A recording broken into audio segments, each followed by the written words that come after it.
أعوذ بالله من الشيطان الرجيم. بسم الله الرحمن الرحيم. وقال الذين لا يرجون لقاءنا لولا أنزل علينا الملائكة أو نرى ربنا لقد استكبروا في أنفسهم وعتوا عتوا كبيرا. يوم يرون الملائكة لا بشرى يومئذ للمجرمين ويقولون حجرا محجورا. وقدمنا إلى ما عملوا من عمل فجعلناه هباء منثورا. أصحاب الجنة يومئذ خير مستقرا وأحسن مقيلا. ويوم تشقق السماء بالغمام ونزل الملائكة تنزيلا. الملك يومئذ الحق للرحمن وكان يوما على الكافرين عسيرا. ويوم يعض الظالم على يديه يقول يا ليتني اتخذت مع الرسول سبيلا. صدق اللہ العظیم. بسم اللہ الرحمن الرحیم. انشاءاللہ آج ہمارا 19واں پارہ ہے. 19ویں پارے میں اللہ تعالیٰ سورۃ الفرقان کو ذکر فرما رہے ہیں، پھر سورۃ الشعراء کا تذکرہ ہے اور سورۃ النمل کا تذکرہ ہے. 3 صورتیں اللہ تعالیٰ اس پارے میں ذکر فرما رہے ہیں، اور ان صورتوں کا پہلے میں خلاصہ ذکر کر دوں کیا کیا مضامین ہیں، پھر انشاءاللہ اہم چیزوں کے بارے میں ہم بات کر لیں گے. اس صورت کی ابتدا اللہ تعالیٰ نے قرآن کریم کے ذکر سے کی ہے، اسی لیے اس کا نام سورۃ الفرقان رکھا. قرآن مجید کے کئی نام ہیں، قرآن کریم بھی ہے، ہدی للناس بھی ہے کہ ہدایت نامہ ہے، تذکرۃ للناس بھی ہے کہ لوگوں کے لیے اس میں نصیحت ہے. فرقان بھی ہے کہ حق اور باطل میں فرق کرنے والی کتاب ہے. تو قرآن کریم کے کئی نام اللہ تعالیٰ نے رکھے ہیں. شفا بھی اس کا نام ہے کہ اس کے پڑھنے والے کو اللہ جسمانی شفا بھی عطا فرماتا ہے، روحانی شفا بھی عطا فرماتا ہے. تو فرقان کا مطلب ہوتا ہے فرق کرنے والی، تمیز کرنے والی. حق اور باطل میں تمیز کرنے والے کو فرقان کہا جاتا ہے. ہم بچوں کے نام بھی رکھتے ہیں نا، محمد فرقان، تو مطلب ہوتا ہے فرق کرنے والا، کہ صحیح اور غلط میں تمیز کرے گا، اچھائی اور برائی میں تمیز کرنے والا. تو مطلب کو ذہن میں رکھ کر پھر اگر ہم بچوں کو ان کے ناموں سے پکاریں تو انشاءاللہ اس کا بڑا اجر اور بڑی برکتیں ہوتی ہیں. جب ہم کہیں نا بچوں کو عبد اللہ، تو یہ تصور کیا کہ پکارا کریں کہ اللہ کا بندہ بن جائیے. عبداللہ کا مطلب ہوتا ہے اللہ کا بندہ، اللہ کا چھوٹا، اور بندہ بننا یہ بہت بڑی خوبی ہے نا. بندہ کہتے ہیں غلام کو، اور جو اللہ کا غلام بن کر زندگی گزارے تو ظاہر ہے بہت بڑی خوبی ہے. عبد الرحمن کو جب پکارا کریں تو یہ کہا کریں کہ دونوں جہانوں میں رحم کرنے والے کا بندہ، اے اللہ میرے اس بچے پر بھی اپنا رحم نازل فرما. تو جب ناموں سے پکارا کریں وہ اصل میں ایک دعا ہوتی ہے، دعا ہے نا.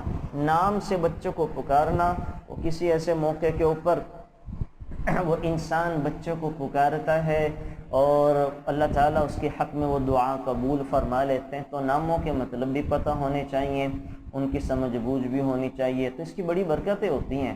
تو سورۃ الفرقان فرق کرنے والی کتاب. پھر اللہ تعالیٰ نے یہاں پہ مشرکین کے اعتراض ذکر کیے ہے نا، اور مشرکین آپ علیہ السلام کی باتوں کو جھٹلاتے تھے، قرآن کو جھٹلاتے تھے. ایک گروہ کہا کرتا تھا کہ یہ قرآن کریم گزشتہ لوگوں کے قصے اور کہانیاں ہیں۔ دوسرا گروہ کہا کرتا تھا کہ معاذ اللہ یہ محمد صلی اللہ علیہ وسلم نے خود سے گھڑا ہے اور اہل کتاب نے تعاون کیا ہے۔ اور تیسرا ایک گروہ کہا کرتا تھا کہ یہ جادو ہے، جادوگری کے زور پہ محمد نے اس کلام کو ہمارے سامنے پیش کیا ہے، یہ سراسر جادوگری ہے، جادو کے زور پر محمد یہ باتیں کرتا ہے۔ تو بہرحال اس قسم کے تذکرے انہوں نے یہاں پہ کیے ہیں۔ تو اللہ تعالیٰ نے پھر صاحب قرآن کا تذکرہ کیا۔ قرآن کریم کے بعد اللہ تعالیٰ نے رسول اللہ صلی اللہ علیہ وسلم کا ذکر کیا کہ یہ ضدی اور ہٹ دھرم قسم کے لوگ آپ کا انکار کرتے ہیں۔ ان کا یہ خیال تھا کہ رسول جو ہونا چاہیے وہ انسان نہیں فرشتہ ہونا چاہیے۔ جب حضور نے کہا کہ میں انسان بھی ہوں اور اللہ کا رسول بھی ہوں، تو انہوں نے اس بات کو پکڑ لیا کہ رسول کو تو انسان نہیں ہونا چاہیے، رسول کو فرشتہ ہونا چاہیے۔ اور دوسری ظاہر ہے یہ کیسے ہو سکتا تھا؟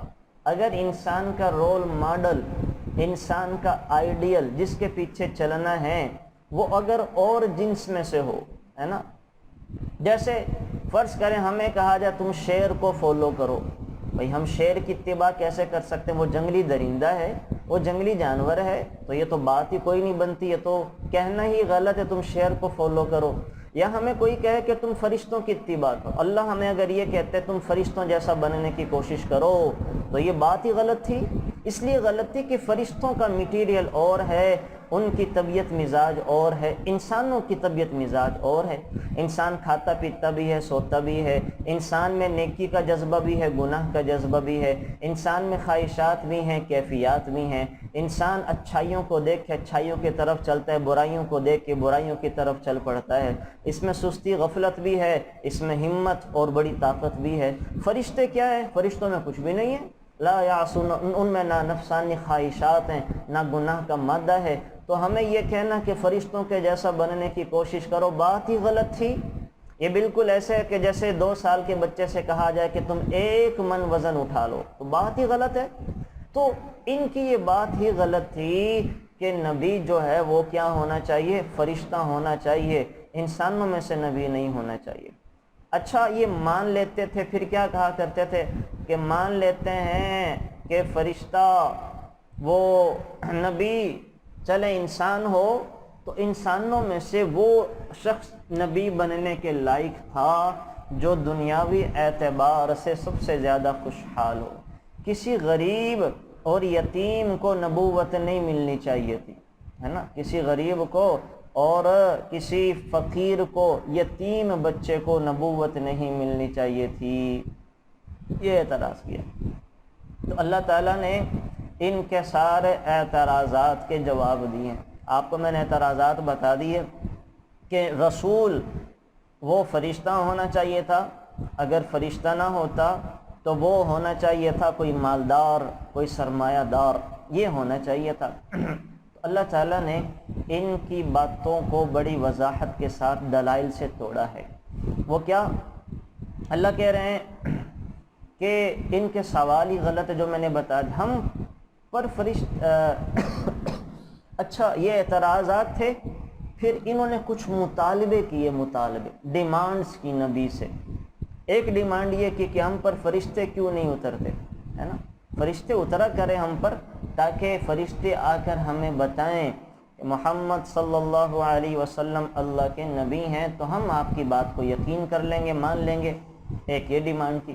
اسی طرح سے انہوں نے یہ ڈیمانڈ بھی کی کہ ایسا کیوں نہیں ہوتا کہ ہم اپنے رب کو کھلی آنکھوں کے ساتھ دیکھ لیں، ہمیں تو اپنا رب دیکھ لینا چاہیے، بنی اسرائیل والے دیکھ لیا کرتے تھے، تو ہم اپنے پروردگار کو دیکھ لیں، ہم دیکھ کیوں نہیں سکتے ہیں؟ تو انہوں نے یہ ڈیمانڈ بھی کی۔ تو انہوں نے اعتراض بھی کیے اور ناجائز مطالبے بھی شروع کر دیے کہ فرشتے ہم پر کیوں نہیں اترتے ہیں، ہم اللہ کو دیکھ کیوں نہیں سکتے ہیں۔ تو اللہ تعالیٰ نے ان مطالبات کا جواب دیا، فرشتوں کو یہ اس وقت دیکھیں گے جب ان کی روحوں کو قبض کرنے کے لیے آئیں گے، اور جب یہ فرشتوں کو دیکھیں گے تو بالکل خوش نہیں ہوں گے، بڑے پریشان ہوں گے۔ اس وقت کہیں گے کہ ہم ایمان لے آئے ہیں۔ فرعون نے بھی کیا تھا نا، فرعون نے بھی جب فرعون سمندر میں غرق ہونے لگا، ملک الموت کو دیکھ لیا تو کہنے لگا آمنت برب موسیٰ، میں موسیٰ کے رب پر ایمان لے کر آتا ہوں۔ لیکن اللہ کا قاعدہ اور نظام ہے کہ موت کے فرشتوں کو دیکھنے کے بعد توبہ قبول نہیں ہوتی۔ اب توبہ کا وقت ختم ہو چکا، اللہ کہہ رہے ہیں یہ دیکھیں گے فرشتوں کو، ضرور اپنی آنکھوں سے دیکھیں گے، لیکن اس وقت دیکھیں گے جب ان کی روحوں کو نکالنے کے لیے آئیں گے اور ان کو ماریں گے۔ پھر کیا ہوگا؟ ندامت کی وجہ سے، چونکہ قبولیت اعمال کی بنیادی شرط وہ ایمان ہے اور یہ ایمان سے خالی ہیں، اس لیے قیامت کے دن ان کے اعمال بھی کسی کام نہیں آئیں گے اور وہ مٹی اور خاک بن کر اڑ جائیں گے۔ وہ دن ان کے لیے بڑا سخت ہوگا۔ یہ ندامت کی وجہ سے اپنے ہاتھوں کو کاٹیں گے اور کہیں گے کہ اے کاش ہم نے پیغمبر کا راستہ اختیار کیا ہوتا، اے کاش ہم پیغمبر کی بات کو مان لیتے، علماء کی بات کو مان لیتے، تاکہ آج ہم نجات تو پا سکتے۔ تو اس دن یہ شرمندگی کا اظہار کریں گے۔ آپ نے سنا ہوگا نا، بڑے چھوٹوں کو سمجھاتے ہیں، چھوٹے سمجھتے نہیں ہیں، بڑے چھوٹوں کو سمجھاتے ہیں، چھوٹے سمجھتے نہیں ہیں۔ وہی مشہور جو وہ ایک بہلول رحمۃ اللہ علیہ ایک بڑے مجذوب تھے، ہارون کے زمانہ کے بزرگ تھے، ایک لمبا عرصہ تک وہ غائب رہے۔ واپس جب آئے تو ہارون نے پوچھا کہاں تھے؟ کہنے لگے جی کہ بس لوگوں کی بستیوں میں جا جا کے لوگوں کو اللہ کے ساتھ جوڑنے کی کوشش کر رہا تھا، لوگوں کو اللہ کا تعارف کروا رہا تھا، لوگوں کی اللہ سے صلح کروا رہا تھا۔ پھر کیا بنا؟ کہا نہیں کوئی نہیں، بات نہیں بنی۔ کیوں؟ کہا لوگ راضی نہیں، اللہ راضی ہیں صلح کے لیے، لوگ راضی نہیں ہیں۔ کیا کیوں؟ لوگ کہتے ہیں ہمارے پاس ٹائم کوئی نہیں ہے، بیوی بچے ہیں، کام کاج ہے، کاروبار ہے، اپنا سٹیٹس بنانا ہے، لوگوں کے پاس اللہ کو دینے کے لیے ٹائم نہیں۔ تو اللہ تو صلح کے لیے تیار ہیں، لوگ راضی نہیں ہیں۔ پھر غائب ہو گئے۔ پھر ایک لمبے عرصے کے بعد آئے، بہلول کہاں تھے؟ کہا قبرستانوں میں تھا، مردوں کی اللہ سے صلح کروانے گیا تھا۔ کہا پھر کیا بنا؟ کہا مردے راضی ہیں، اللہ راضی نہیں ہیں۔ مردے کہتے ہیں یا اللہ ایک موقع اور دے دے، لو ان لنا کرتن، ایک موقع اور دے دے، تجھے راضی کر کے آئیں گے، تیری مان کر آئیں گے، تجھے ہر طرح سے خوش کر کے آئیں گے۔ لیکن اللہ فرما رہے ہیں کہ نہیں، ایک ہی موقع انسان کو ملتا ہے دنیا میں، جب تک سانس ہے اس کو ہم نے چانس اور موقع دیا ہوا ہے، سانس ختم تو اس کے لیے موقع اور چانس بھی ختم۔ تو اللہ تعالیٰ یہ ہر کوئی تمنا کرے گا، کافر بھی کرے گا، مسلمان بھی اللہ معاف فرمائے گنہگار کریں گے۔ تو یہ ہے اصل میں۔ تو بڑے چھوٹوں کو سمجھاتے ہیں، چھوٹے سمجھتے نہیں ہیں۔ کہتے ہیں نا مچھلی جب تک پتھر چاٹ نہ لے اس کو پتہ نہیں چلتا۔ بڑی مچھلی چھوٹی کو کہتی ہے، جب چھوٹی مچھلی بڑی ہوتی ہے نا تو بڑی مچھلیاں بوڑھیاں وہ سمجھاتی ہیں کہ بھائی دیکھ، پانی کے قریب تو نہ جانا زیادہ، وہاں تجھے کانٹے میں گوشت نظر آئے گا، وہ گوشت نہیں ہوگا، وہ تیری موت کا پروانہ ہوگا، وہ گوشت نہیں ہوگا، تیری موت کا پیغام ہوگا۔ چھوٹی مچھلی کہتی ہے وہ ہماری دادی نانی اماں ابا سٹھیا گئے، ان کو کیا پتہ ہے نا۔ اور چھوٹی مچھلی اتفاق سے جاتی ہے تو دیکھتی ہے کہ ملحق کیچوے لٹکے ہوئے ہیں، آٹا جو ہے وہ سمندر میں دریا میں پانی میں آیا ہوا ہے اور گوشت جو ہے وہ لٹک رہا ہے۔ تو چھوٹی مچھلی دل میں کہتی ہے ہمارے بڑے بزرگ تو پاگل ہیں، ویسے نصیحتیں کرتے جا رہے تھے اور ویسے ہی کہہ رہی تھی کہ یہ تو نہ جانا اس گوشت کے قریب، وہ گوشت اصل میں تیری موت کا پروانہ ہوگا۔ شکاری نے وہ کنڈی ڈال کے بیٹھا ہوگا، جیسے تو اس گوشت کو کھائے گی تجھے پکڑ کے باہر کھینچے گا، پھر تیرا گوشت بنا کے ٹکے کباب بنا کے کھائے گا۔ تو چھوٹی مچھلی اس کو دیکھ کے کہتی ہے ویسے ہی ہمارے بزرگ بڑے سٹھیا گئے، ان کو پتہ کوئی نہیں، اور ویسے ہی ہمیں وہ انجوائے کرنے سے منع کر رہے ہیں، گوشت کھانے پینے سے منع کر رہے ہیں۔ جیسے ہی اب وہ گوشت کے قریب آتی ہے تو اندر گوشت کے کیا چھپا ہوتا ہے؟ کانٹا اور کنڈی، اور جیسے کنڈی حلق میں جاتی ہے سب کچھ مچھلی کو یاد آ جاتا ہے، اور جیسے اس کو شکاری پکڑ کے باہر نکالتا ہے ساری فلمیں مچھلی کے ذہن میں گھوم جاتی ہے کہ ہاں مجھے بڑوں نے سمجھایا تھا، تھوڑی دیر کی لذت اور تھوڑی دیر کی نافرمانی کے لیے میں نے اپنی جان گنوا دی اور اب میں باہر آ گئی ہوں، اب یہ مجھے کاٹے گا، میری کھال اتارے گا، میرے تکے کباب بنائے گا اور میرے کانٹے نکال کے باہر پھینک دے گا۔ تو یہی بالکل انسانوں کے ساتھ ہوتا ہے۔ قرآن بھی انسانوں کو سمجھاتا ہے، اللہ کے نبی کا فرمان بھی سمجھاتا ہے، شیطان کے چکر میں نہ آنا، گناہوں میں نہ پڑنا، اور علماء بھی سمجھاتے ہیں، لیکن انسان کہتا کہ نہیں ویسی باتیں ہیں، جو ہوگا دیکھی جائے گی، قبر میں جب جائیں گے دیکھا جائے گا، کچھ نہیں دیکھا جائے گا وہاں جا کے سوائے حسرت نہ امیدی کے، انسان کے پلے کچھ بھی نہیں ہوگا۔ تو اللہ کہہ رہے کہ فرشتوں کو دیکھیں گے اس وقت جب یہ ان کی روحوں کو قبض کرنے آئیں گے، اور اس وقت ان کے پاس ہاتھ خالی ہوں گے، ایمان تھا کوئی نہیں، کوئی عمل ایمان کے بغیر قبول کوئی نہیں ہوتا، تو تمنا کریں گے کاش کہ ہم دنیا میں لوٹ جاتے، ہے نا۔ اور اس دن اللہ کا رسول ان لوگوں کی شکایت کرے گا، ہر نبی اپنی قوم والوں کے بارے میں شکایت کریں گے، آپ علیہ الصلوۃ والسلام بھی کریں گے، کیا کہیں گے؟ حضور شکایت کریں گے، اے میرے ربا میری قوم نے قرآن چھوڑ دیا، وقال الرسول یا ربی ان قوم اتخذوا هذا القرآن مہجورا، اے میرے اللہ میری قوم نے قرآن کو چھوڑ دیا، ہے نا، اب ان کو پکڑ۔ ابن قیم رحمۃ اللہ علیہ نے لکھا ہے قرآن کو چھوڑنے کی کئی صورتیں ہیں۔ یہ جو آپ علیہ الصلاۃ والسلام اپنی قوم کے بارے میں اللہ سے شکایت کریں گے، اپنی قوم کا مقدمہ اللہ کے دربار میں درج کروائیں گے قرآن کو چھوڑنے کے بارے میں، تو ابن قیم نے لکھا ہے 5 رستے ہیں قرآن کو چھوڑنے کے، 5 رستے۔ نمبر 1، نہ قرآن کو سنے نہ اس پر ایمان لائے، یہ تو کافر ہیں، ہے نا۔ ساری دنیا کے 7 ارب جو 6 ارب سے زیادہ کافر ہیں وہ قرآن کو چھوڑے ہوئے ہیں، نہ قرآن پر ایمان لاتے ہیں، نہ قرآن کو مانتے ہیں، سنتے نہیں، ان کے خلاف بھی مقدمہ دائر ہوگا۔ اور باقی مسلمان ہیں، ہے نا، ایک کافروں کے لیے 5 شکایتیں، 4 مسلمانوں کے لیے۔ دوسری کہ پڑھتا بھی ہو، ایمان بھی رکھتا ہو لیکن عمل نہ کرتا ہو، جیسے ہم ہیں، پڑھتے بھی ہیں قرآن کو، ایمان بھی رکھتے ہیں لیکن عمل کوئی نہیں کرتے، نہ اس کے حلال کو حلال سمجھتے ہیں، نہ حرام کو حرام جانتے ہیں۔ نمبر 3، اپنے زندگی کے معاملات میں قرآن کو ثالثی نہیں بناتے، ہے نا، اپنے زندگی کے معاملات میں قرآن کو ہم ثالثی نہیں بناتے، حالانکہ زندگی کے معاملات میں ہم نے قرآن کو دیکھنا چاہیے۔ ہم زندگی کے معاملات میں اپنا برادری کا رواج دیکھتے ہیں، خوشی غمی میں اپنے طور طریقے دیکھتے ہیں، خوشی غمی میں خاندان میں کیا ہوتا آ رہا ہے وہ دیکھتے ہیں۔ ہم اپنے معاملات خوشی غمی میں قرآن کو ثالثی نہیں بناتے، حالانکہ قرآن ثالثی ہونا چاہیے۔ قرآن کیا کہہ رہا ہے، اللہ کیا کہہ رہے ہیں، اللہ کے نبی کیا کہہ رہے ہیں، خوشی کیسے منائیں، غمی کیسے منائیں، بچیوں کی شادیاں کیسے کریں، ہو گئیں خدا نخواستہ مسئلہ پیدا ہو گیا تو کیا کریں، پہلے قرآن سے جا کے پوچھا کریں۔ کوئی مسئلہ زندگی میں آئے تو علماء سے جا کے پوچھیں کہ اب یہ ہو گیا کیا کریں، قرآن کیا کہتا ہے، اللہ کے نبی کا فرمان کیا کہتا ہے، ہمارے گھر میں یہ مصیبت آ گئی ہے کیا کریں، کیا حل ہے، قرآن نے کیا حل نکالا ہے۔ اللہ کی قسم قرآن نے تو انسان کو جہنم سے نکالنے کا حل بتا دیا، اللہ کی ناراضگی کو دور کرنے کا حل بتا دیا، شیطان کے حملوں سے چھٹکارے کا حل بتا دیا۔ تو دنیا کے مسائل معاملات تو بہت چھوٹی چھوٹی چیزیں ہیں، ان کے تو بے شمار حل قرآن نے بتا رکھے، بے شمار حل بتا رکھے۔ بس تھوڑا وقت لگ جاتا ہے، تھوڑا وقت لگ جاتا ہے، تھوڑی تدبیر اختیار کرنی پڑتی ہیں، ہے نا۔ تو تیسرا کیا ہے کہ قرآن کریم کو وہ ثالثی نہیں بناتے۔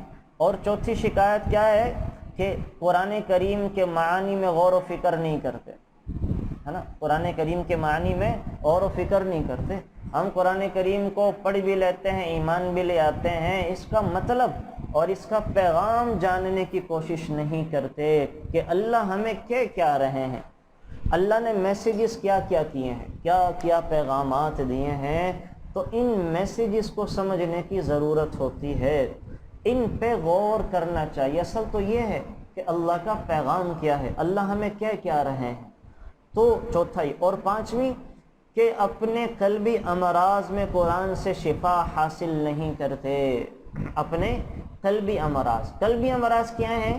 انسان میں کینہ ہے، بغض ہے، نفرت ہے، عداوت ہے، انتقام ہے، غیبت کی عادت ہے، حسد کرنے کا مرض ہے، تہمتیں لگانے کی عادت ہے، اور اسی طرح سے گالم گلوچ کی عادت ہے، مزاج میں سختی ہے۔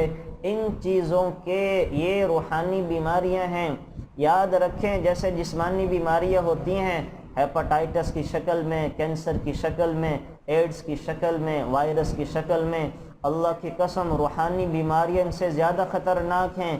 کسی کو جسمانی بیماری لگ جائے تو زیادہ سے زیادہ کیا ہوگا؟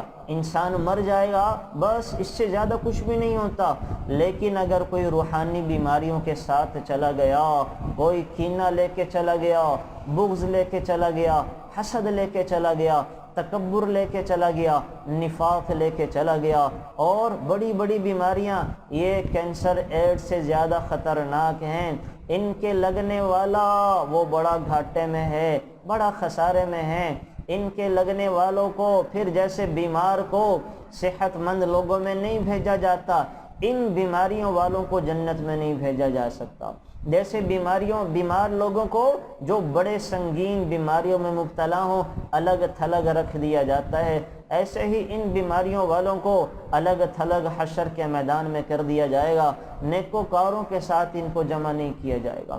تو یہ بڑی خطرناک آیت ہے جو سورہ فرقان میں اللہ تعالیٰ بتا رہے ہیں کہ آپ علیہ السلام وہ ایمان والوں کے خلاف مقدمہ دائر کروائیں گے، شکایت کریں گے۔ وقال الرسول یا ربی ان قوم اتخذوا هذا القرآن مہجورا۔ تو دیکھ لیں کہیں میں اور آپ ان لوگوں میں نہ ہوں کہ جن کے خلاف ہمارے نبی شکایت کر رہے ہیں، اللہ نہ کرے ہم ان لوگوں میں سے ہوں۔ تو کم از کم سفر شروع کر دیں۔ ماشاءاللہ اللہ آپ لوگوں کو، اب یہ 5 کیا ہیں دیکھیں، میں پھر دوبارہ دہرا دیتا ہوں کہ قرآن کریم کو چھوڑنے کی 5 صورتیں ہیں۔ نمبر 1، قرآن کریم پر ایمان ہی نہ لے کر آئے۔ نمبر 2، قرآن کریم کو پڑھتا بھی ہو، ایمان بھی رکھتا ہو لیکن عمل نہ کرتا ہو، یہ بھی قرآن کریم کو چھوڑنے والا ہے۔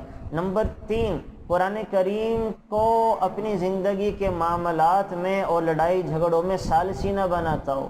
نمبر 4، قرآن کریم کے معنی اور پیغام میں غور نہ کرتا ہو۔ نمبر 5، قرآن کریم سے اپنے روحانی یعنی جو قلبی امراض ہیں ان سے شفا حاصل نہ کرتا ہو۔ تو یہ 5 قسم کے لوگ ہیں جن کے خلاف اللہ کے نبی شکایت درج کروائیں۔ اللہ نہ کرے ہم میں سے کوئی ایسا ہو۔ الحمدللہ ہم ایمان بھی رکھتے ہیں، ہم جو ہیں اس کو پڑھتے بھی ہیں، اور پھر تیسرا اللہ کا فضل ہوا ہم اس کو سمجھنے کی بھی کوشش کر رہے ہیں۔ اللہ تعالیٰ آپ لوگوں کو جزائے خیر عطا فرمائے۔ بڑی دعائیں نکلتی ہیں آپ لوگوں کے لیے کہ ماشاءاللہ ہمت کر کے آپ سب تشریف لے آتے ہیں۔ اللہ تعالیٰ آپ کو اس کی برکت نصیب فرمائے، اپنی حفظ و امان عطا فرمائے، اور ساری زندگی اللہ خوشیاں ہی خوشیاں، برکتیں ہی برکتیں نصیب فرمائے، ہر قسم کی چھوٹے بڑے دکھ سے محفوظ فرمائے۔ یقین جانے بڑی دعائیں نکلتی ہیں، کیسے سے گئے گزرے دور میں اپنے کاموں کو چھوڑ چھاڑ کے وہ دین سیکھنے کے لیے جانا، تو بہت ایسے لوگوں کے لیے میں کیا دعائیں کروں گا، ایسے لوگوں کے لیے تو اللہ کے نبی کی دعائیں ہیں۔ ایسے آنے والوں کے لیے تو ہواؤں کے پرندے، جنگل کے درندے، آسمان کے فرشتے بھی دعا کرتے ہیں۔ تو یہ بڑی سعادت کی بات ہے ماشاءاللہ جو اہتمام کے ساتھ، پابندی کے ساتھ آتے ہیں اور ان چیزوں کو سیکھنے کی کوشش کرتے ہیں۔ تو بس اب ایک کام اور رہ گیا کہ وہ ہم کیا کریں، ہم سیکھنے کی حد تک تو آ گئے، اپنے زندگی کے معاملات میں قرآن کو ثالثی بنائیں، قرآن سے اپنے فیصلے کیا کریں، ہے نا، قرآن سے اپنے خوشی غمی کو منانے کے اصول سیکھیں۔ یہ کام بھی انشاءاللہ ہم کر لیں گے۔ اور نمبر 5، اپنی جو دلی بیماریاں ہیں، ہم میں سے ہر ایک ان بیماریوں کا شکار ہے۔ کسی میں حسد ہے، کسی میں کینہ ہے، کسی میں بغض ہے، کسی میں عداوت ہے، کسی میں ناز نخرہ ہے، کسی میں تکبر ہے، کسی میں اطراحت کا مادہ زیادہ ہے، کسی میں حسد ہے، کسی کو غیبتوں کے کرنے کی عادت ہے، کسی کو چغلیوں کی عادت ہے، کسی کو منہ بنا لینے کی عادت ہے، کسی کو کسی کا ترقی نہ دیکھنا برداشت نہیں ہوتا۔ یہ ساری روحانی بیماریاں ہیں، قلبی بیماریاں ہیں، ان کو بھی دور کرنے کی کوشش کریں۔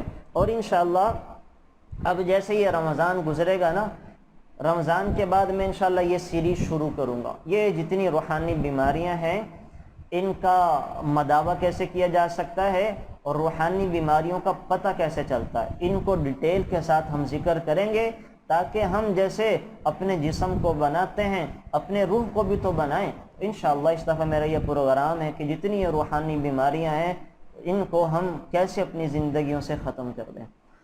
اچھا جی، آگے چل کر سورۃ الشعراء، اس میں سورۃ الفرقان میں اللہ تعالیٰ کافروں کے ایک اعتراض اور ذکر کر رہے ہیں۔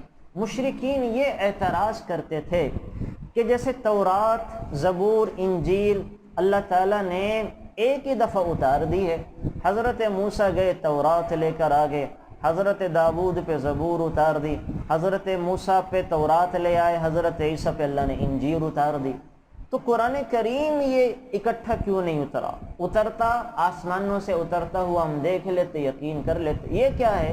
تھوڑا تھوڑا کبھی کتنا اتر گیا، کبھی کیا آیت آ گئی، کبھی کیا اتر گیا۔ تو یہاں اللہ تعالیٰ نے اب اس کی حکمتیں بتائیں، اعتراض کا جواب دیا کہ اللہ تعالیٰ نے 23 سالوں میں قرآن اتارا ہے۔ کتنے سالوں میں؟ 23 سال لگے قرآن کے اترتے اللہ نے پھر اس کی حکمتیں بتائیں۔ کیا حکمتیں ہیں؟ اگر اللہ ایک ہی دم اتارتے تو یہ حفظ نہ ہو سکتا تھا، آہستہ آہستہ اتارا تاکہ اس کو حفظ کیا جا سکے، ہے نا۔ جتنی اب آیتیں اترتی تھی صحابہ حفظ کرتے جاتے تھے۔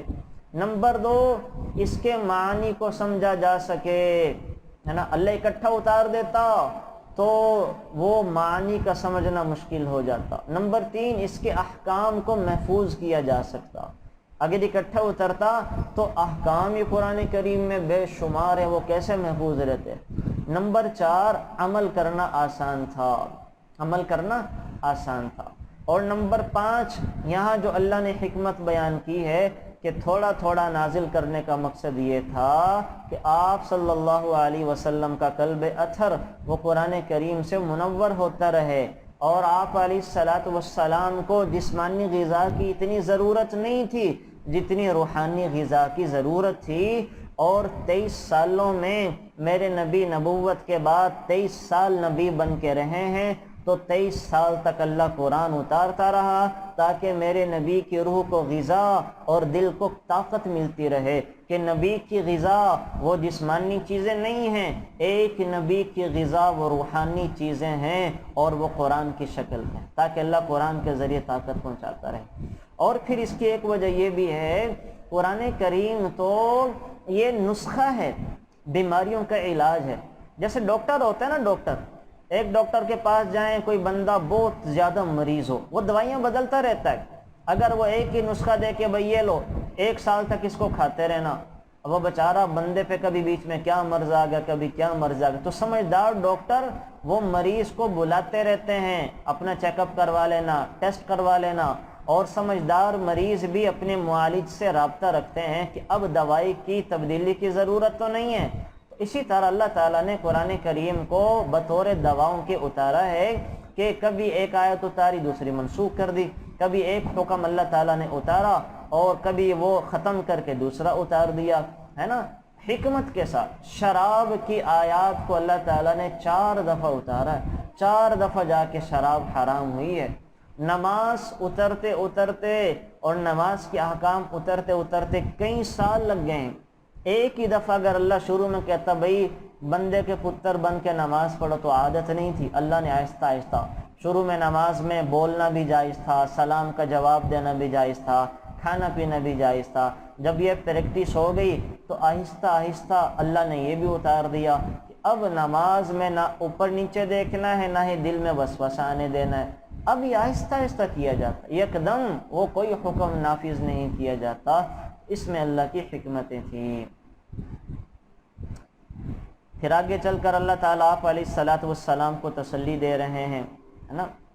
کیا تسلی دے رہے ہیں؟ کہ حضرت موسیٰ، حضرت ہارون، حضرت نوح، حضرت ہود، حضرت صالح، ان کی قوموں کے لوگوں نے بھی ان میرے بندوں کو بڑا ستایا اور تڑپایا تھا، اور آپ کو بھی آپ کی قوم والے تڑپا رہے ہیں، تنگ کر رہے ہیں، تو آپ کو ان کی باتوں سے تنگ نہیں ہونا چاہیے، فکر نہ کریں، کوئی پریشانی کی بات نہیں ہے۔ تو بہرحال یہاں پہ اللہ تعالیٰ نے آپ علیہ السلام کو اس کا ذکر کر کے تسلی بھی دے دیا آخر میں۔ ظاہر ہے تسلی کی ضرورت تو ہر کسی کو ہوتی ہے، کوئی انسان ایسا نہیں ہے جس کو کسی کی تسلی کی ضرورت نہ ہو۔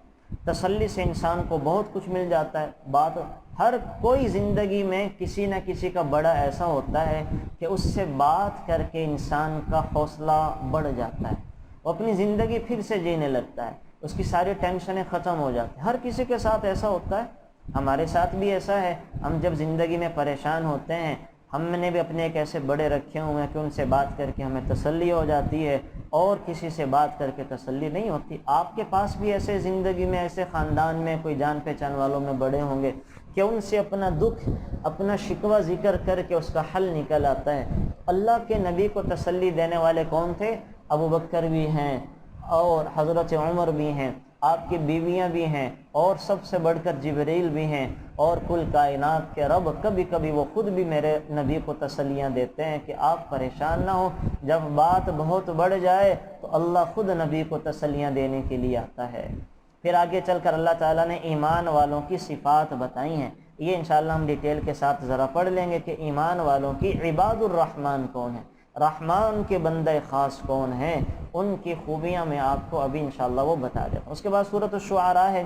سورۃ الشعراء، اس میں اللہ تعالیٰ نے شاعروں کا ذکر کیا ہے، اور اللہ تعالیٰ بتا رہے ہیں کہ شاعروں کی پیروکار تو گمراہ قسم کے لوگ ہوتے ہیں، اس لیے کہ عام طور پر شاعروں کا کلام وہ سچ پر مبنی نہیں ہوتا، جھوٹی باتیں، افسانہ، اپنے خیالات کو، تصورات کو اپنے الفاظ میں ڈھال کر وہ پیش کر رہے ہوتے ہیں، تو اپنے جس کے بارے میں شعر کہتے ہیں پتہ نہیں کیا سے کیا بنا دیتے ہیں، زمین سے اٹھا کے آسمان پہ پہنچا دیتے ہیں، تو وہ یہ سارا کلام کیا ہے، وہ جھوٹا ہوتا ہے۔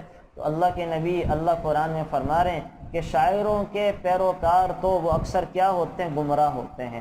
ہاں اچھے اشعار کہنے والے بھی ہیں، اچھے اشعار کہنے والے لوگ بھی ہیں، خدا آپ علیہ السلام اچھے اشعار سنا کرتے تھے، اور صحابہ سے بھی حضرت حسان بن ثابت سے بٹھا کے وہ اشعار سنا کرتے تھے۔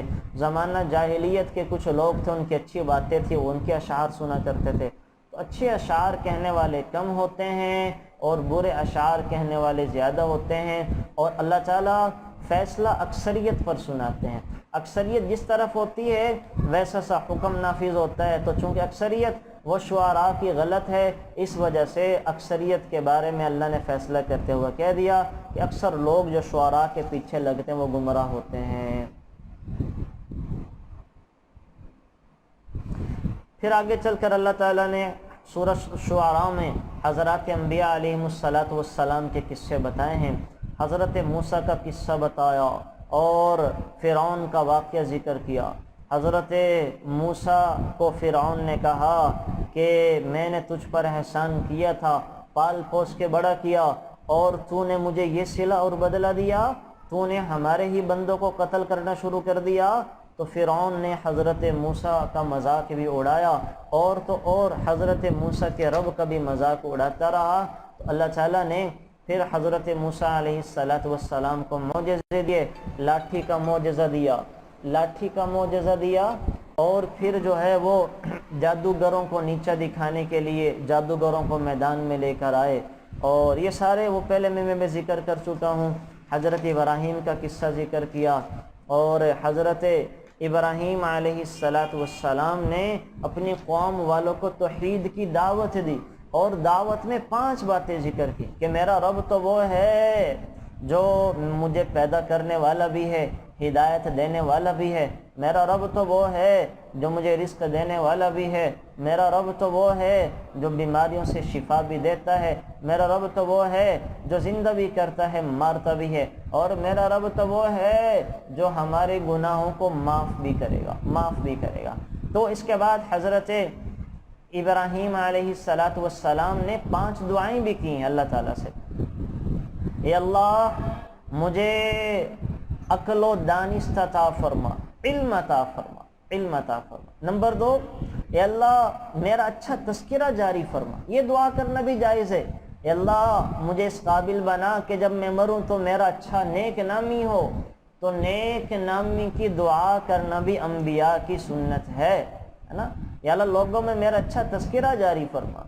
کیوں؟ نیک نامی ہوگی، لوگ مرنے کے بعد بھی دعا کریں گے اور دعاؤں سے اللہ اس مردے کے مرتبہ اور مقام کو بڑھا دے گا۔ اس وجہ سے انبیاء دعا کر رہے ہیں، اے اللہ ہماری نیک شہرت جاری فرما۔ تیسری دعا، اے اللہ مجھے جنت میں جگہ عطا فرما۔ اور چوتھی دعا، اے اللہ میرے والد کو معاف فرما۔ اور پانچویں دعا، اے اللہ مجھے آخرت میں رسوا نہ کر۔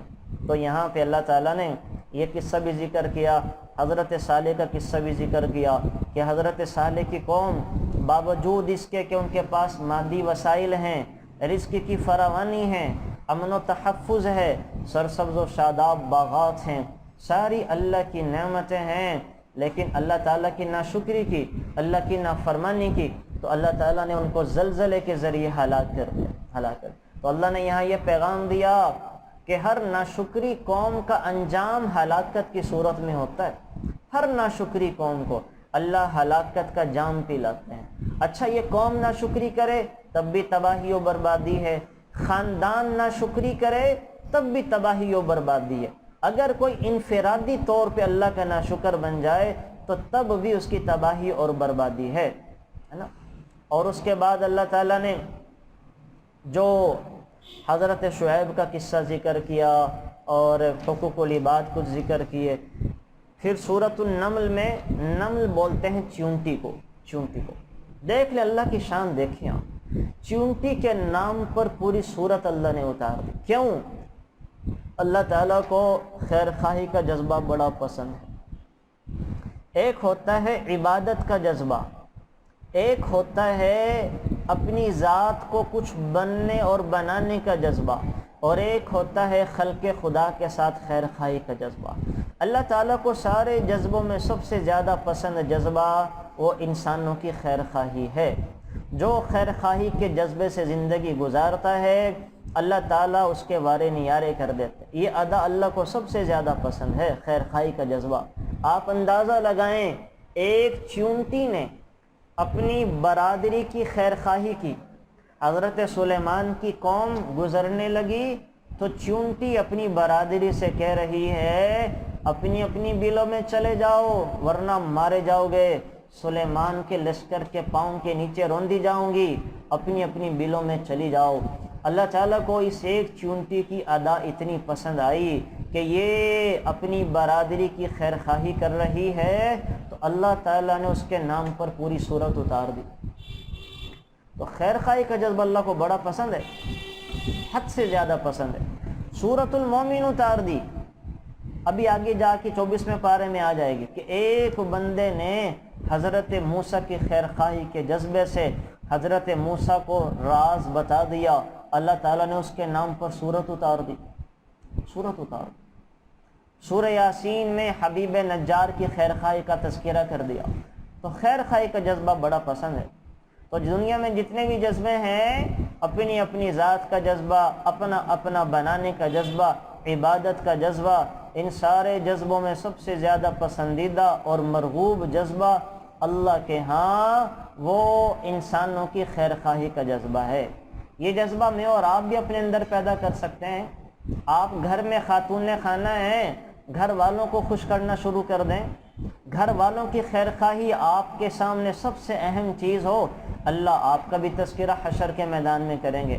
آپ خاندان میں بڑے ہیں، خاندان کی خیر خواہی کے بارے میں سوچنا شروع کر دیں۔ آپ ماں ہیں، اولاد کی خیر خواہی کے بارے میں سوچنا شروع کر دیں۔ آپ بہن ہیں، اپنے بہن بھائیوں کی خیر خواہی کے جذبے سے زندگی گزاریں۔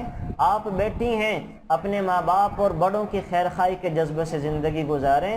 اللہ کا قسم، اللہ کو یہ جذبہ اتنا پسند ہے کہ اللہ تعالیٰ پھر وارے نیارے کر دیتے ہیں۔ تو صرف اندازہ لگائیں، چیونٹی نے اپنی برادری کی خیر خواہی کی، اللہ تعالیٰ نے اس کا نام پہ پوری صورت اتار دی۔ اس کے بھی میں انشاءاللہ وہ آپ کو پھر یہ ساری چیزیں اب ذرا کچھ باتیں وہ ڈیٹیل کے ساتھ میں ذکر وہ کر دیتا ہوں۔ پہلی بات ہم نے جو کی عباد الرحمن، اللہ تعالیٰ سورۃ الفرقان میں کہہ رہے ہیں عباد الرحمن، میرے خاص بندے کون سے ہیں، ہے نا، خاص بندے کون سے ہیں۔ اچھا، اس سے پہلے ایک چیز اور ذکر کر دوں، قیامت میں یہ غلط دوستیاں کام نہیں آئیں گی، چھوٹ جائیں گی، اور انسان تمنا کرے گا کاش کہ میں برے لوگوں کی صحبت میں نہ بیٹھتا، کاش کہ میں غلط لوگوں کو دوست اور سہیلیاں نہ بناتا۔ یقول یا لیتنی لم اتخذ فلانا خلیلا، کاش کہ میں فلانے کو اپنا دوست نہ بناتا، ہے نا۔ ہوا کیا تھا؟ عقبہ بن ابی معیط یہ وہ بدبخت تھا جو میرے نبی کی شان میں گستاخیاں کیا کرتا تھا، اور جب مکہ فتح ہوا یہ بیت اللہ کے پردے کے ساتھ جا کے چمٹ گیا۔ صحابہ نے آ کے کہا یا رسول اللہ صلی اللہ علیہ وسلم، یہ عقبہ بن ابی معیط تو بیت اللہ کے ساتھ جا کے چمٹ چکا ہے، اور بیت اللہ میں کسی کو قتل نہیں کیا جا سکتا، آپ نے تو قتل کا حکم دے دیا، بیت اللہ میں کیسے قتل کریں گے؟ تو اللہ تعالیٰ نے وحی بھیج دی، یہ ایسا بدبخت ہے میں اپنے نبی کے لیے بیت اللہ میں بھی خون بہانے کو حلال قرار دیتا ہوں۔ وحی آئی کہ آج سے پہلے ہم نے کسی کو حرم میں قتل کی اجازت نہیں دی، نہ آج کے بعد کسی کو حرم میں قتل کی اجازت دی جائے گی، لیکن ایسا بدبخت ہے میرے نبی کی شان میں گستاخیاں کرتا رہا، ہمیں یہ گوارا نہیں ہے، ہم بیت اللہ میں بھی اس کے خون کو حلال قرار دیتے ہیں۔ تو ہوا کیا تھا؟ یہ ایسا بدبخت تھا، یہ عقبہ بن ابی معیط مکہ کے سرداروں میں سے تھا۔ اس کی عادت تھی کہ جب سفر سے آتا تو شہر کے معزز لوگوں کی دعوت کرتا تھا، سارے شہر کے لوگوں کو اکٹھا کر کے جو سوغات کہیں سے لے کر آتا کھلاتا پلاتا، اور اکثر آپ علیہ الصلوۃ والسلام سے بھی ملا کرتا تھا۔ ایک مرتبہ حسب عادت اس نے شہر کے معززین کی دعوت کی اور حضور کو بھی بلایا، آپ علیہ الصلوۃ والسلام بھی گئے۔ حضور نے اس کے سامنے جب کھانا رکھا تو حضور نے اس سے کہا کہ میں تمہارا کھانا اس وقت تک نہیں کھاؤں گا جب تک تم گواہی نہ دو اور کلمہ نہ پڑھ لو، اللہ اور میری بات کی گواہی نہ دو، ہے نا۔ عقبہ نے کیا کیا؟ کلمہ پڑھ لیا، کلمہ پڑھ لیا، اشہد ان لا الہ الا اللہ واشہد ان محمدا عبدہ ورسولہ، اور حضور نے پھر اس کے کلمہ پڑھنے کے بعد کھانا کھا لیا۔ اب دیکھیں یہاں سے یہ بھی پتہ چلتا ہم ظاہر کے مکلف ہیں، اندر کی باتیں اللہ ہی جانتا ہے۔ میرے نبی کو اس نے کلمہ پڑھ کے سنایا، میرے نبی نے کلمہ پڑھنے کے بعد اس کے کھانا کھا لیا۔ عقبہ کا جو دوست تھا امیہ بن خلف، اس کو جب لگا پتہ کہ عقبہ تو مسلمان ہو گیا تو بڑا غصے ہوا، وہ عقبہ کے پاس آ کے کہنے لگا یہ تو نے کیا کیا، ہے نا۔ تو عقبہ کہنے لگا بھائی بات یہ ہے میں نے قریش کے معزز لوگوں کو اپنے گھر پر بلایا ہوا تھا، تو اس میں محمد کو بھی بلایا تھا، تو جب وہ آیا ہوا تھا اور میرے گھر سے کوئی کھائے پیے بغیر چلا جاتا تو یہ میری بڑی رسوائی تھی، یعنی یہ بڑی ذلت کی بات ہوتی کہ لوگوں کو پتہ چلتا کہ محمد آئے ہیں اور کھائے پیے بغیر چلے گئے۔ اس وجہ سے میں نے ان کا دل رکھنے کے لیے کلمہ پڑھ لیا، میں مسلمان کوئی نہیں ہوا، دل رکھنے کے لیے پڑھ لیا۔ امیہ بن خلف نے کہا میں تیری اس بات کو قبول نہیں کروں گا جب تک تو جا کر محمد کے منہ پر تھوک نہ دے، معاذ اللہ معاذ اللہ۔ یہ کم بخت بد نصیب دوست کے کہنے کے چکر میں آیا اور دوست کی باتوں میں آ کر حضور کی گستاخی کے اوپر آمادہ ہو گیا، اور آ کر آپ علیہ الصلوۃ والسلام کے چہرے انور پر اس بدبخت نے تھوک پھینک دیا، تو اللہ تعالیٰ نے پھر دونوں کو سزا دی اور بدر میں دونوں مارے گئے، ہے نا، دونوں کو اللہ تعالیٰ نے ذلیل و رسوا کر دیا۔ تو بہرحال یہ واقعہ پیش آیا تھا۔ پھر تو قیامت میں یہ لوگ کہیں گے کہ یا لیتنی لم اتخذ فلانا خلیلا، کاش کہ میں فلانے کو اپنا دوست نہ بناتا، فلانے کو اپنا دوست نہ بناتا۔ تو قیامت میں تو اس چیز کا تذکرہ، اس وجہ سے زندگی میں ہی اپنے دوست سہیلیاں اپنے تعلق والے اچھے لوگ منایا کریں، اچھے لوگ منائیں گے یہ حشر میں بھی کام آئیں گے، برے لوگ بنائیں گے تو دنیا بھی برباد کروا دیں گے، آخرت بھی داؤں پہ لگوا دیں گے۔ تو اپنے بچوں کو اس بات کی تلقین اور تعلیم دیں کہ کن سے دوستی رکھنی ہے کن سے نہیں رکھنی ہے۔ آگے چل کر پھر اللہ تعالیٰ نے عباد الرحمن کا ذکر کیا، ہے نا، کہ اللہ کے خاص بندے کون ہیں۔ نمبر 1 عباد الرحمن، پہلا وصف بندے کا عبد ہونا، غلام ہونا، ہے نا۔ بندہ کسے کہتے ہیں؟ جو اپنے مالک کی مان کے چلتا ہو، اس کو عبد کہا جاتا ہے۔ جگہ جگہ قرآن میں آتا ہے نا، یا جیسے نام بھی عبداللہ، اللہ کا بندہ، عباد الرحمن الذین یمشون علی الارض ہونا وَإِذَا خَاطَبَهُمُ الْجَاهِلُونَ قَالُوا سَلَامًا وَالَّذِينَ يَبِيتُونَ لِرَبِّهِمْ سُجَّدًا وَقِيَامًا۔ تو عبد کسے کہتے ہیں؟ عبد آپ کو ایک مثال سے سمجھاتا ہوں۔ ایک آدمی غلام خرید کے لایا، غلام کو عربی زبان میں عبد کہا جاتا ہے، عبد بندہ، غلام۔ جب غلام کو عبد کو لے آیا تو مالک نے سوال کیا، بھائی کیا کھاؤ گے؟ اس نے کہا جو کھلائیں گے کھا لوں گا۔ کیا پیو گے؟ غلام نے کہا جو پلائیں گے پی لوں گا۔ کہاں سو گے؟ غلام نے کہا جہاں سلائیں گے سو جاؤں گا۔ کیا پہنو گے؟ جو پہناؤ گے پہن لوں گا۔ مالک نے کہا یہ کیا جواب، تیری بھی کوئی مرضی اور چاہت ہے؟ تیری اپنی بھی کوئی مرضی اور چاہت ہے؟ وہ کہنے لگا آقا سلامت، جب سے غلام بنا ہوں اور جب سے نوکر بنا ہوں، اپنی خواہشات کو، اپنی مرضی کو اپنی مالک کی مرضی پہ قربان کر دیا ہے۔ میری کوئی مرضی نہیں، جو میرا مالک چاہے گا وہی کھاؤں گا، وہی پیوں گا، وہی سوؤں گا، وہی کروں گا۔ یہ ہے غلام۔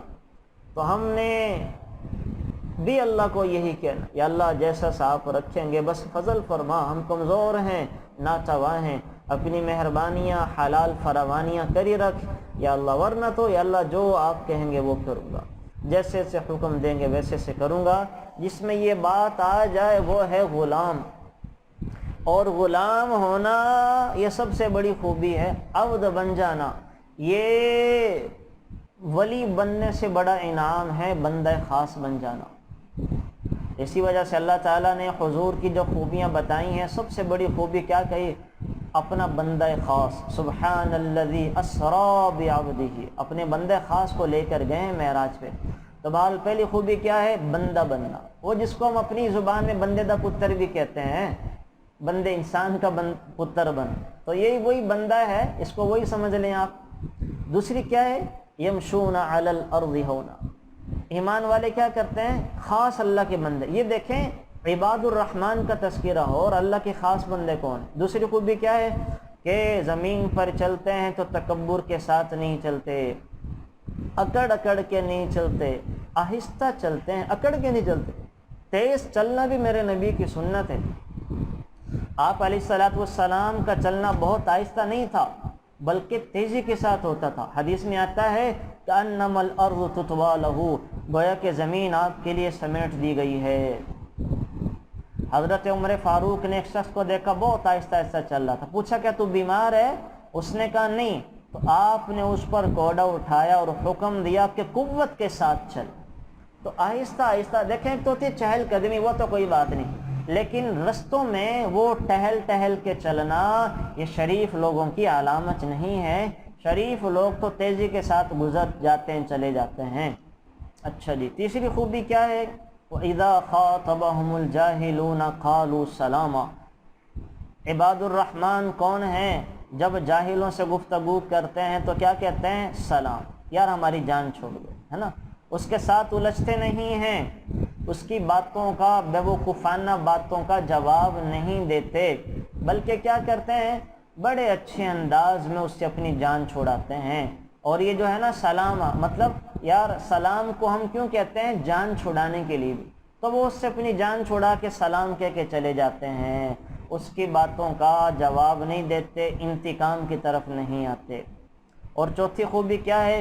والذین یبیتون لربہم سجدا وقیاما، وہ رات اپنے رب کے سامنے گزارتے ہیں سجدے میں کھڑے ہو کر، تہجد کا اہتمام کرتے ہیں، ہے نا۔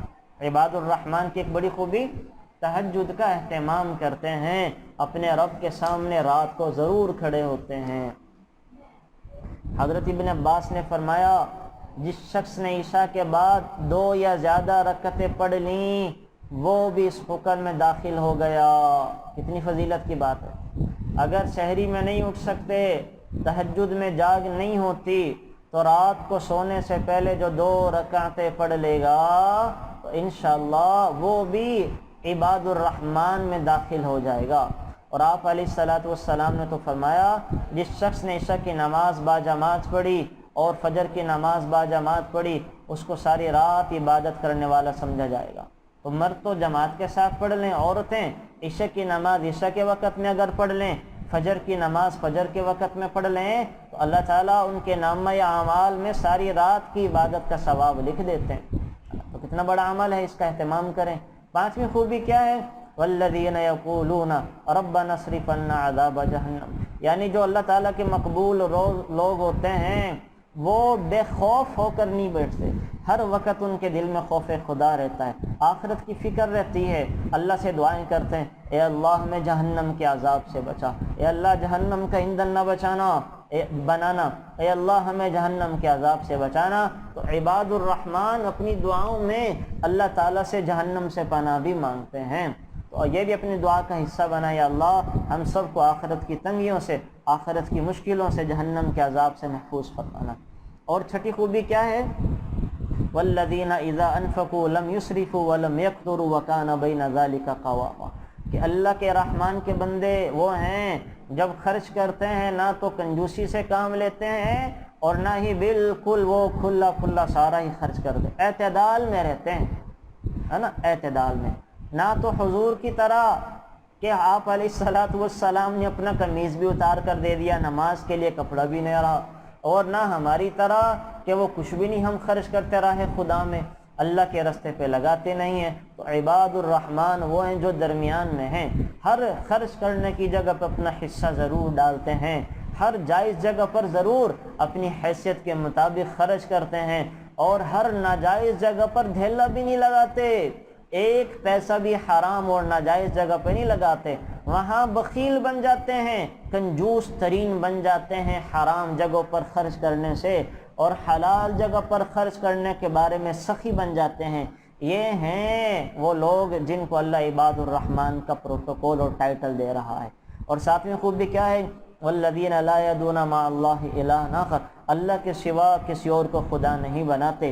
آٹھویں اور نویں لا یقتلون النفس، کہ کسی کو بے گناہ قتل نہیں کرتے، ہے نا، بے گناہ کسی کو قتل نہیں کرتے۔ اور کیا ہے؟ یہ خوبیاں جو اللہ تعالیٰ۔ 11ویں وَإِذَا مَرُّوا بِاللَّغْوِ مَرُّوا كِرَامًا، جب یہ بیہودہ مجلسوں پر گزرتے ہیں تو سنجیدگی اور شرافت کے ساتھ گزر جاتے ہیں، یعنی جب یہ برائی کی جگہوں پہ ہوتے ہیں تو وہاں بیٹھ کر انجوائے نہیں کرتے، بیٹھے نہیں رہتے، وہاں سے بڑی متانت سنجیدگی کے ساتھ گزر جاتے ہیں، جا کر پرہیز کرتے ہیں، ہے نا۔ تو بہرحال یہ بھی ایک پہچان ہے۔ اسی وجہ سے ہمیں پتہ چلا، اگر ہمیں پتہ چل جائے یقینی ذرائع سے کہ شادی کی تقریب ہے لیکن وہاں پہ گناہ کے کام ہیں، وہاں پہ بے حیائی کا کلچر ہوگا، تو جانے سے بندہ پرہیز کرے، جائے نا، جائے تو حیلے بہانے سے حاضری لگوا کر آ جائے، ایسی جگہوں پہ حیلے بہانے کرنا جائز ہوتا ہے۔ تو یہ چیزیں تو ہمیں تب ملیں گی جب ہم کریں گے۔ اب آپ کو پتہ چل گیا کہ عباد الرحمن میں داخل ہونا ہے تو بے حیائی اور گناہ کی مجلسوں میں شرکت نہیں کرنی، ہو جائے تو وہاں سے طریقے سلیقے سے نکل کے آ جانا ہے۔ 12ویں صفت کیا ہے؟ والذین اذا ذکروا بآیات ربہم لم یخروا علیہا صما وعمیانا، کہ جب ان پر اللہ کی آیات اور آخرت کی یاد دلائی جاتی ہے نا، تو ان پر کیا کرتے ہیں؟ غور کرتے ہیں، غور و فکر کرتے ہیں، اللہ کا قرب پانے کی کوشش کرتے ہیں۔ 13ویں خوبی کیا ہے؟ والذین یقولون ربنا، اپنی اولاد اور بیویوں کے بارے میں اللہ سے دعائیں کرتے ہیں، اے اللہ ہماری بیویوں کی آنکھوں کی ٹھنڈک بنا، ہمارے بچوں کو ہمارے لیے ذخیرہ آخرت بھی بنا، دنیا میں آنکھوں کی ٹھنڈک اور سامان بھی بنا، ہے نا۔ مجھے یاد نہیں آ رہا، پتہ نہیں علی میاں رحمۃ اللہ علیہ سے یا مولانا احمد علی لاہوری رحمۃ اللہ علیہ سے کسی نے سوال کیا تھا کہ آپ کی ساری اولاد اتنی نیک کیوں بن گئیں، بیویاں فرما بردار کیوں ہیں، ہے نا، یہ سوال کیا تھا۔ مجھے بزرگ کا نام نہیں اب کنفرم طور پہ ذہن میں آیا، تو کیا جواب دیا کہ میں ہر التحیات میں یہ دعا پڑھتا ہوں، ربنا ہب لنا من ازواجنا وذریاتنا قرۃ اعین واجعلنا للمتقین اماما، اے اللہ ہب لنا من ازواجنا، ہمیں وہ بیویاں اور اولاد عطا فرما جو آنکھوں کی ٹھنڈک بنے، جن کو دیکھ کر دل خوش ہو جائے، جن کو دیکھ کر دل باغ باغ ہو جائے، اور کیا بنا؟ وجعلنا للمتقین امام، متقیوں کا امام بنا۔ کیا مطلب؟ متقیوں کا امام تو وہی ہوگا جو سب سے بڑا متقی ہوگا، یعنی مجھے سارے پرہیزگاروں میں سے بڑا بنا۔ کیا خوبصورت دعا ہے۔ تو صرف ربی جعلنی نہیں مانگی جاتی، ہم نے ایک ہی دعا پکڑی ہوئی ہے، ربی جعلنی یا ربنا آتنا، ہے نا، ایک ہی دعا کو ہم ہمیشہ ہر موقع پر مانگتے ہیں۔ تو آپ ساری دعائیں مانگا کریں، ساری دعائیں پڑھنے کی ہیں، مانگنے کی ہیں۔ آپ التحیات میں، یعنی وہ قرآنی دعائیں جو ربنا کے ساتھ وارد ہوئی ہیں، ہر وہ قرآنی دعا جو قرآن کریم میں ربنا کے ساتھ آئی ہے، اس کو آپ فرضوں میں، سنتوں میں، نفلوں میں مانگ سکتے ہیں۔ ربنا آتنا، ربنا ظلمنا، اب یہ سورہ بقرہ کی آخری آیات، ربنا ولا تحملنا ما لا طاقت لنا به واعف عنا واغفر لنا وارحمنا انت مولانا فانصرنا على القوم الكافرین۔ اے اللہ ہم کمزور بھی ہیں، بے بس بھی ہیں، ہم پر ہماری طاقت سے زیادہ بوجھ نہ لاد۔ دل میں تصور کریں، یا اللہ ہم تو سر درد بھی برداشت نہیں کر سکتے، یا اللہ ہم تو کسی کا ناراض ہونا بھی نہیں جھیل سکتے، تو ہم پر اپنے فضل و کرم سے رحم فرما، آسانیاں فرما کے رکھ، بغیر آزمائشوں کی بھٹیوں سے گزارے ہی ہمیں تو کندن بنا دے، بغیر تو چکیوں سے گزار کری ہمیں تو کام کا بنا دے۔ یہ اللہ سے مانگے، یہ مطلب ذہن میں رکھ کے پڑھا کریں، پھر دیکھیں اللہ کتنا مزہ اور سکون عطا کرے گا عبادت میں بھی۔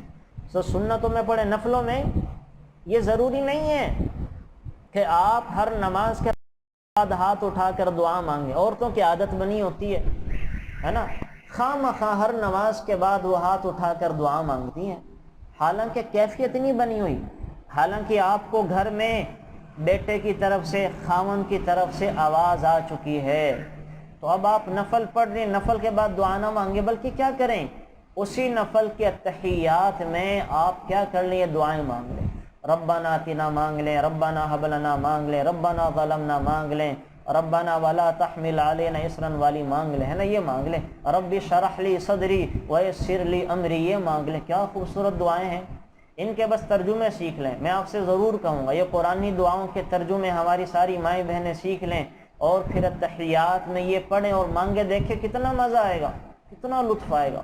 تو ان دعاؤں کے ترجمے ضرور سیکھ لیں تاکہ پتہ ہو کہ مانگ کیا رہی ہیں۔ بس پھر آپ نے جب نماز میں یہ مانگ لی، تو آپ کو نماز کے بعد اگر ٹائم تھوڑا ہے کہ کسی جگہ پہ ہیں، تو پھر ہاتھ اٹھا کر دعا مانگنے کی ضرورت نہیں پڑے گی کہ یہی کافی ہیں، یہی کافی ہیں۔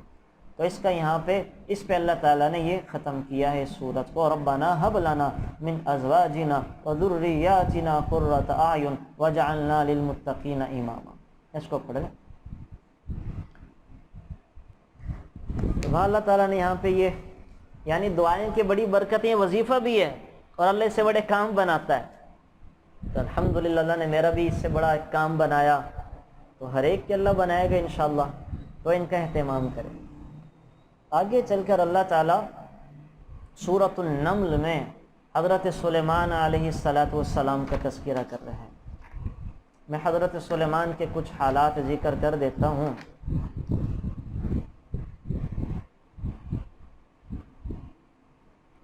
حضرت سلیمان علیہ السلام حضرت داؤد کے بیٹے ہیں۔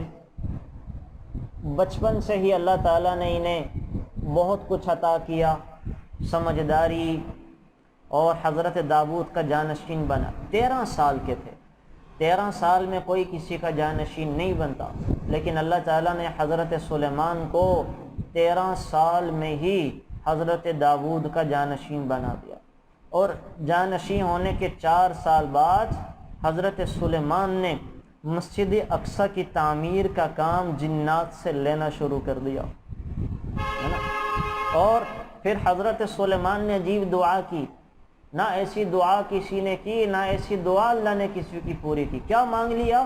ربی حب لی ملکا لا ينبغی لأحد من بعدی انک انت الوہاب، اے اللہ ایسی سلطنت عطا فرما جو میرے بعد کسی کو بھی نہ ملے، ہے نا؟ یعنی ساری زمین کی بادشاہت ہی مانگ لی، ساری زمین کی بادشاہت مانگ لی، اور اللہ سے ساری زمین کی ہواؤں، جنات پہ، اور ساری دنیا پہ، سمندروں پہ، پرندوں پہ، درندوں پہ، جنگلوں پہ، ہر چیز کی اللہ تعالیٰ سے انہوں نے کیا مانگ لی؟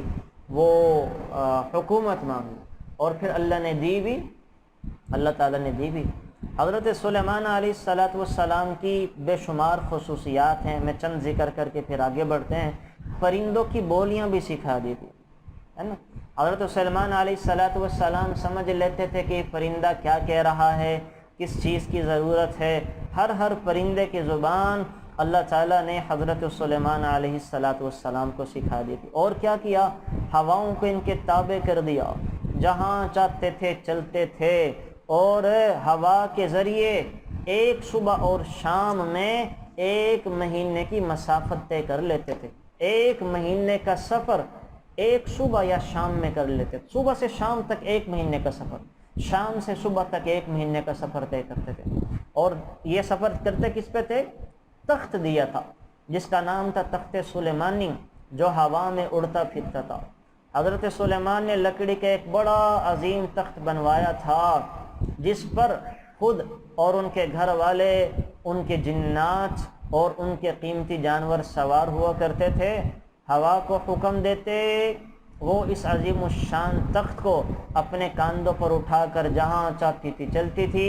1 مہینے کا سفر وہ 1 یعنی 12 گھنٹے میں طے ہو جاتا تھا۔ حضرت سعید بن جبیر فرماتے ہیں اس تخت پر 6000 کرسیاں رکھی جاتی تھی، 6000 کرسیاں، جس پر حضرت سلیمان کے ساتھ اہل ایمان انسان سوار ہوتے اور ان کے پیچھے جنات بیٹھتے تھے۔ پھر پرندوں کو حکم دیتے کہ پورے تخت پر اپنے پروں سے سایہ کریں تاکہ سورج کی تپش سے بچا جا سکے۔ پھر وہ تخت ہوا کے دوش پر وہ جہاں دنیا میں چاہتے لے کر جاتے تھے، پھرتے تھے، ہے نا۔ حضرت مقاتل بن حبان فرماتے ہیں کہ جنات حضرت سلیمان کے لیے 2 فرسخ ریشمی فرش بنایا کرتے تھے، اور جہاں بیٹھنا ہوتا 2 میل تک وہ ریشم کا، آج ہم ریڈ کارپیٹڈ کر دیتے ہیں نا بڑے لوگوں کے لیے، تو ریشم کا کارپیٹ بچھاتے تھے اور درمیان میں سونے کا منبر رکھا جاتا۔ حضرت سلیمان اس پر بیٹھتے تھے اور دائیں بائیں 3000 سونے کی کرسیاں رکھی جاتی، جن پر علماء کو بٹھایا جاتا تھا۔ علماء کے پیچھے جنات اور دوسرے لوگ بیٹھا کرتے تھے اور پرندے ان پر سایہ کرتے تھے۔ اس طرح سے پروٹوکول میں حضرت سلیمان کو اللہ نے عطا کیا تھا۔ بہرحال گھوڑوں کا معائنہ والی بات بھی ہے، اور حضرت سلیمان کی ایک دفعہ گھوڑوں کے دیکھنے کے چکر میں نماز رہ گئی، ہے نا۔ گھوڑوں کو دیکھ رہے تھے، بڑے قیمتی گھوڑے تھے، تو پتہ ہی نہیں چلا سر کی نماز فوت ہو گئی، اور گھوڑے بھی جہاد کے لیے تھے۔ تو حضرت سلیمان نے جب دیکھا کہ نماز فوت ہو گئی تو کہنے لگے کہ مجھے میرے گھوڑوں نے وہ نماز سے غافل کر دیا، اپنے سارے گھوڑوں کو ذبح کر دیا، سارے گھوڑوں کو، کہ ان گھوڑوں نے مجھے نماز سے غافل کر دیا، گھوڑوں کو ذبح کر دیا۔ اللہ معاف فرمائے، ہمیں تو ایک ٹی وی ڈرامہ، گھر میں آئے چند مہمان، چھوٹا سا پروگرام بھی نماز سے غافل کر دیتا ہے۔ اچھا جی، یہ ایک ان کی اس میں سے۔ اسی طرح سے اللہ تعالیٰ نے حضرت سلیمان کے تابع جہاں یہ کیا وہاں جنات بھی کر دیے، اور جنات حضرت سلیمان کے لیے بڑے بڑے قلعے تعمیر کرتے، مسجدیں بناتے، بڑی بڑی عمارتیں بنواتے، قلعے نما۔ اور اس زمانے میں مورتیاں جائز تھی، تو مورتیاں مجسمے بناتے جو زیب و زینت کے لیے رکھی جاتی تھی۔ پانی بھرنے کے برتن اتنے بڑے تھے کہ جیسے ایک حوض ہوتا تھا، اتنی بڑی بڑی دیگیں بناتے تھے جو ہلانے سے نہ ہلتی تھی، پتھروں کو تراش تراش کے دیگوں کو بنایا جاتا تھا، اور جنات ہی ان کو اٹھاتے، دھوتے اور ان کے کام کرتے تھے۔ اور کیا کرتے؟ جنات کے ذریعے سمندروں میں ان کو بھیجتے کہ جاؤ سمندروں سے میرے لیے موتی نکال کر لے کر آؤ۔ وہ سمندروں کی معدنیات، موتی، ہیرے جواہرات لے کر آتے، اور کچھ جنات کو سمندروں میں باندھ کے قید کر دیتے تھے۔ یعنی وہ جنات جو سرکش ہو جاتے، نافرمانی کرتے تھے یا انسانوں کو ستاتے تھے، تو ان کو ادب سکھانے کے لیے ان کو باندھ کر قید کر دیا جاتا تھا۔ اب بھی جنات کی جو لائن کے لوگ ہیں، حضرت سلیمان کو چونکہ یہ اپنا بڑا مانتے ہیں سارے جنات، اور ان کو اپنا سردار مانتے ہیں، تو حضرت سلیمان کے واسطہ سے بھی جنات سے بڑے کام لیے جاتے ہیں۔ اور اسی طرح حضرت سلیمان کا بڑا دسترخوان تھا. حضرت سلیمان کا دسترخوان عبد الملک بن مروان کو حضرت سلیمان علیہ السلام کے دسترخوان سے ایک ٹرے ملی ہے نا. اس میں وہ کیا تھا؟ یاقوت، ایک موتی یاقوت کا، ایک زمرد کا، اور اتنا بھاری تھا کہ خچر اس کو تھوڑی دور تک اٹھا نہیں سکا، خچر کے پاؤں پھٹ گئے ہے نا. اتنا بھاری وہ ایک ان کا آپ کہہ لیں کہ پلیٹ تھی. اور اس کے علاوہ 30,000 غلام تھے ان کے، نوکر چاکر جو ان کے ساتھ رہتے تھے. اور اللہ نے کیا دیا؟ وَأَصَلْنَا لَهُ عَيْنَ الْقِطْرِ، حضرت سلیمان کے لیے تانبے جیسی دھات کو اللہ نے پانی بنا دیا تھا ہے نا. تانبے کو اللہ نے لیکوڈ کی شکل دی حضرت سلیمان کے لیے. اس تانبے کا چشمہ بہا کرتا تھا تو حضرت سلیمان اس سے جو چاہتے تھے بنا لیتے تھے، اور انہی پھر زیرہ وغیرہ کو بیچ کے اپنا روزگار چلایا کرتے تھے. حضرت سلیمان کے لشکر 3 قسم کے مخلوق پر مشتمل تھا. انسان پر، انسان بھی تھے، جنات بھی تھے، پرندے بھی تھے. تو حضرت سلیمان جب سفر کرتے تو ان کے لشکر میں جنات بھی ہوتے، انسان بھی ہوتے، پرندے بھی ہوتے، اور آگے پیچھے ان کو رکھا کرتے تھے. تو چلتے چلتے حضرت سلیمان جب ایک دفعہ چیونٹیوں کے لشکر کے پاس سے گزرے تو ایک چیونٹی اپنی باقی برادری سے کہنے لگی کہ چھپ جاؤ، سلیمان کا لشکر کہیں تمہیں رگڑ نہ دے. اور اس چونٹی کا نام محدثین نے حرص لکھا ہے، چوکیدار چونٹی ہے نا. اور کہنے لگی، بڑی سمجھدار تھی، کہنے لگی اس میں سلیمان کی لشکر کی غلطی نہیں ہوگی، ان کو پتہ نہیں چلے گا، وہ بڑے بڑے، تم چھوٹی مخلوق ہو، تو سلیمان کے لشکر کو الزام نہ دینا بلکہ تم چھپ جانا تاکہ وہ تم پاؤں کے نیچے نہ آ جاؤ. تو اللہ تعالیٰ نے چونٹی کی اس بات کو حضرت سلیمان کو سنا دیا، بڑے خوش ہوئے، چونٹی کی تعریف کی. اسی طرح حضرت سلیمان کے پاس ایک انجینئر تھی ہے نا. وہ کیا تھی؟ ہدہد. یہ پانی کا پتہ بتاتی تھی، جہاں بھی جانا ہوتا تو ہدہد یہ پتہ بتاتی تھی کہ یہاں پانی ہے، یہاں سے پانی نکلے گا. زمین کے اندر سے پھر حضرت سلیمان جنات کو کہتے کہ یہاں پہ کھدائی کرو، پانی نکال لو. تو انسان جو بڑا ڈاکٹر، انجینئر، پروفیسر یا بڑا پائلٹ بنا پھرتا ہے، یہ کام تو اللہ کی مخلوق بھی کرتی ہے. ایک انسان پائلٹ بن کے بڑا خوش ہوتا ہے، یہ پرندے سارے کے سارے پائلٹ ہیں، بغیر کسی سرٹیفکیٹ ڈگری کے اڑے پھرتے ہیں، مکھیاں تک پائلٹ ہیں ہے نا. انسان اپنے آپ کو بڑا انجینئر سمجھتا ہے، ترقی کر کے. ہدہد ایک پرندے کو اللہ انجینئرنگ کا فن سکھا دیتے ہیں. انسان اپنے آپ کو بڑا انجینئر سمجھتا ہے کہ میں آرکیٹیکٹ کا کام جانتا ہوں، کنسٹرکشن کا کام جانتا ہوں. اللہ کی مخلوق، شہد کی مکھیاں اس کائنات کے بہترین انجینئر ہیں. انسان اپنے آپ کو بڑا طبیب سمجھتا ہے، اللہ کی مخلوق بندر یہ ایسے طبیب اور ڈاکٹر ہیں کہ یہ زہر والی چیز کو بھی اپنے ساتھ دوائی لا کر ملا کے استعمال کر کے کھا لیتے ہیں. حضرت ہندوستان کے اندر ایک گاؤں میں بندر ہی بندر آ گئے، لوگوں کے گھروں میں گھس جاتے، اٹھا کے کھا پی کے چلے جاتے. تو لوگوں نے سوچا کیا کریں، بہت ہو گئے، نقصان کرتے ہیں، ان کو چلیں ہم زہر دے دیتے ہیں. انہوں نے کیا کیا، ہر گھر والوں نے آٹا گوندا، آٹے میں زہر ڈال دیا اور روٹیاں بنا کے چھت پہ رکھ دی. بندر حسب عادت آئے تو آ کر دیکھا آج تو ہماری وہ افطاری کا انتظام ہوا پڑا ہے اور عید بن گئی، بغیر چوری کی آج تو جناب جو ہے وہ روٹیاں بنی پڑی ہیں، بڑے خوش ہوئے. لیکن بندر ہوتا بڑا سیانہ ہے، سمجھ گیا کہ یہ عجیب معاملہ ہے، پہلے ہم چراتے تھے، آج یہیں پہ یہ سب کچھ پڑا ہوا ہے، تو کیا کریں. انہوں نے آ کے سونگنا شروع کیا تو شک پڑا کہ کوئی چکر تو ہے. اس نے کیا کیا، اس نے جانے کے بعد وہ ایک بوڑھے بندر کو اپنے پاس لے کر آئے. وہ بندر کو اپنے ساتھ، بوڑھے اپنے دادا نانا کو لے آئے، اور جب بوڑھا بندر نے آ کے دیکھا یہ تو روٹیوں میں زہر ملا ہوا ہے تو وہ پھر گئے سارے اور اپنے ساتھ درختوں سے کچھ پتے لے کر آئے. اب وہ کیا کرتے ہیں، پتے کھا رہے ہیں، روٹیاں بھی کھا رہے ہیں. ان پتوں میں اس زہر کا علاج بھی تھا. اب دیکھ لیں وہ لوگ بستی والے حیران کہ ہمارا تو کوئی گر ان پر نہیں چل رہا، ہم نے زہر دینے کی کوشش کی، ہمارا آٹا بھی روٹیاں بھی کھا گئے۔ تو اللہ کی ساری مخلوق ہے اور سب کو اللہ نے سب کچھ دیا ہے، ڈیٹیل میں جانے کی ضرورت نہیں ہے۔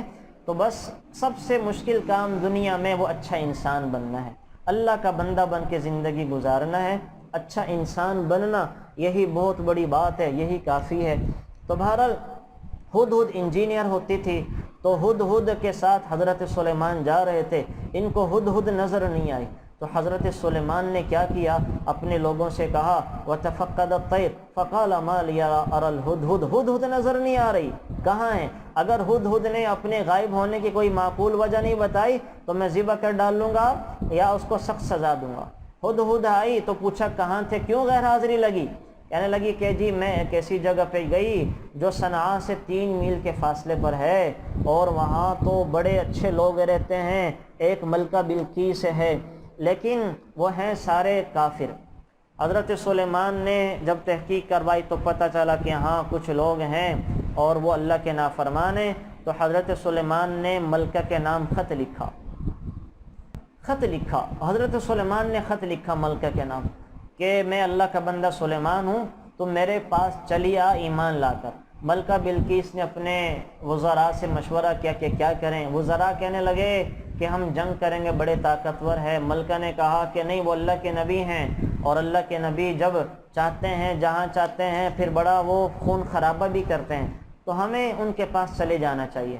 تو ادھر جنات نے حضرت سلیمان کو بتا دیا کہ ملکہ بلقیس نے بلکہ پہلے کیا کیا تھا، ہدایہ بھیجے، سونے چاندی کی ہدایہ بھیجے۔ جنات نے بتا دیا کہ ملکہ بلقیس آپ کی جانچ پڑتال کے لیے سونے چاندی کی ہدایہ بھیج رہی ہے۔